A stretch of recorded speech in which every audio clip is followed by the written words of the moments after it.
What's up, Lord? Mag-DIY tayo ngayon dito sa bahay. I-repair natin yung tiles. Ito, matagal ko lang sira ito. Pakita ko sa inyo. Ito siya.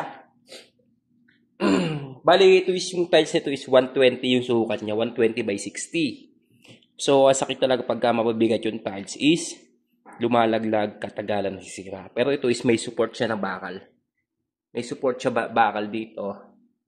Yan, tsaka sa gilid. Ito, nabasag yung part dito. Ang gagamitin nating materyales is gagamit tayo ng Glue Max. Ito pang quartz siya. Ito color white. Glue Max, may hardener. Tapos sobrang bilis niyang matuyo. 2024 ko pa tong kasing materyales. Ngayon ko lang naisipan na i-refer. Ito yung tiles natin. Ito yung tiles natin na doon sa isang mahaba, isang buo siya. Mabigat. Tapos ito naman yung side na nasira na. Pero pinaka best option kung wala kayong Glue Max, gumamit tayo ng no more nail boss stick. Ayan. Ito yung pinaka best option na gagamitin nating materyales para doon sa pag-repair ng mga tiles natin. Ayan. Kasi ito sobrang dikit dito. Ito sobrang dikit din, parang Pioneer. Pwede rin yung Pioneer Epoxy A and B. Ito. And ito option natin kasi kulay white. Kulay white tiles natin, kaya ito gagawin natin. Aluin muna natin siya.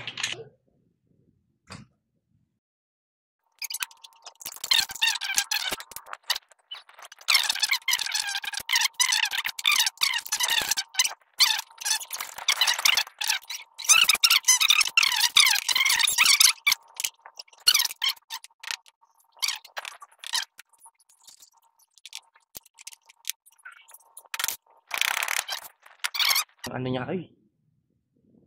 Yan, okay na yan siguro. Kasi 2% to 5% lang naman yung required.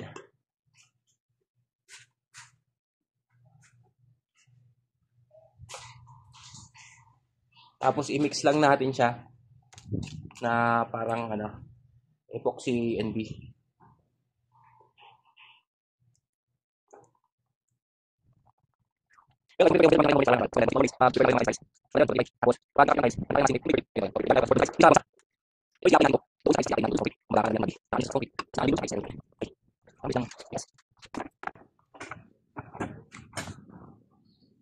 Applyan na natin sila.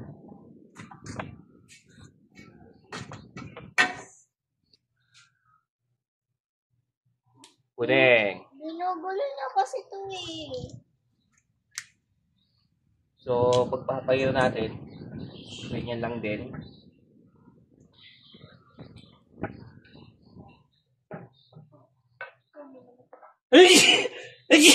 Okay guys, sinisipon ako.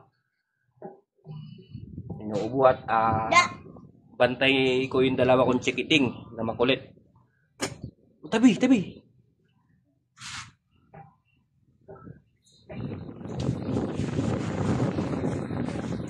Tapos applyan naman natin yung concrete. Pasok, pasok, pasok, pasok. Ayan, ayan yung anak ko kulit. Ayan.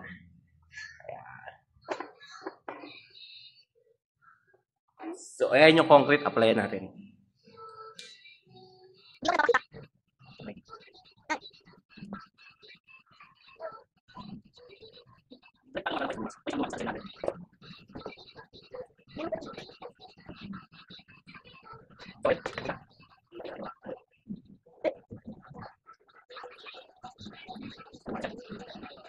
Kaya meron na yung tiles, kasama yung support na asin. Yan na.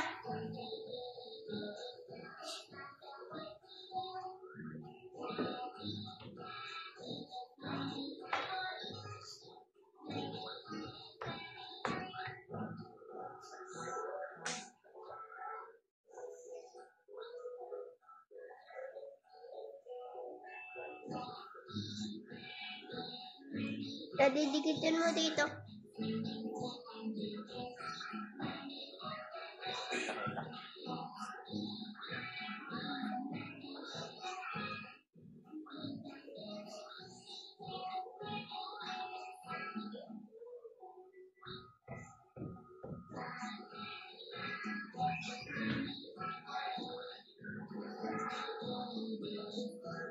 Dito kasi tikitin mo.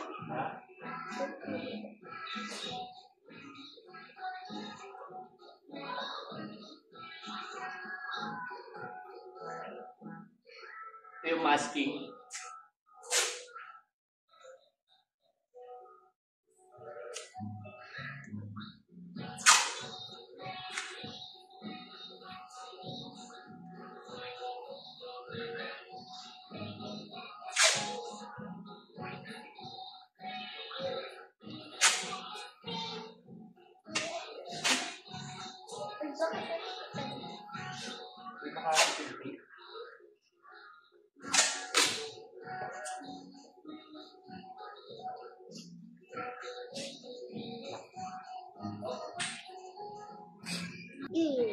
Done. So ito a-applyan natin siya ng peeler. Yung peeler niya gagamitin natin yung ito din. Ayan yung peeler.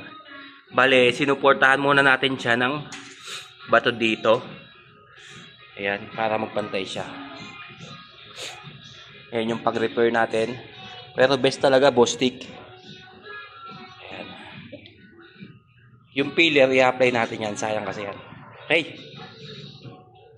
Guys, tignan nyo ito. Ang bilis niyang matuyo para siyang para siyang polytop. Kasi first time kong gumamit ito. Sobrang bilis niyang matuyo, parang polytop. Polytop ganun. Ang bilis lang curing time niya. Kala ko ganun lang kasi yung binasa ko ilang minutes daw, pero sa akin is parang lang siya. 3 minutes. Ang tigas na. Ayan tigas na siya. Na-i-peeler na natin yung ibang part. Ayan, na-i-peeler na natin. Ito yung sa kanya medyo matigas kung napapansin nyo yung niya. Ayan. Pag tumigas na ganyan na yung hindi na siya yung talagang malapot. Kaya para sa akin goods to. Goods tong pang-repair kung may budget tayo yun. Pero kung tight budget ang pang-repair natin, pwede na tayong Bostik no nail. Pero kasi ito yung ginamit ko kasi pang filler na rin siya. Yun yung habol ko. Yung matakpan yung mga edges na kailangan takpan kasi white siya. So yun, timpla ulit ako ng isa, tapos i-final ko na yung pag-repair natin.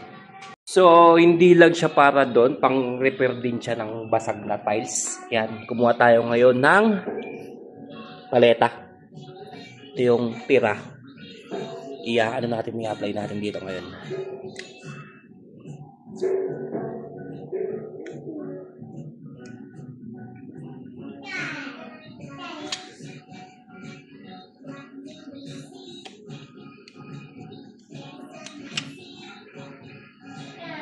Ayan siya.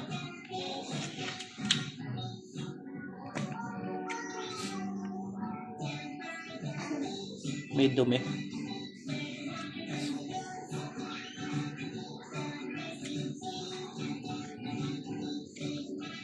Madumi yung may mga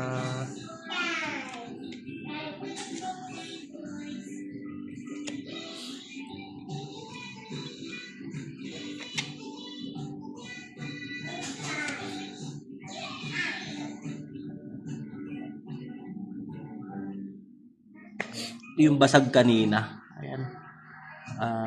Almost konti na lang, tinakpat lang natin yung basag dito sa tiles. Ayan, medyo natutuyo-tuyo na siya. And okay na yan, at least mas bumagay tingnan kaysa yung una, di ba? Na i-diretso na lang natin yung pagpipila. Ayan. Sa pangkalahatan, ayan siya. Paahid natin dun sa unang part of isa pang tiles. Let's go. So, ayan, tapos na. Ito siya. Obviously, mas maganda pa yung repair natin versus dun sa kasi maganda yung materialis na ginamit natin. Tsaka, sobrang ang bilis niyang matuyo. Kasi first time kong gumamit itong Glumax talaga nito. Solid mga idol kung pang-repair natin, tapos tiles natin puti. Ang ganda.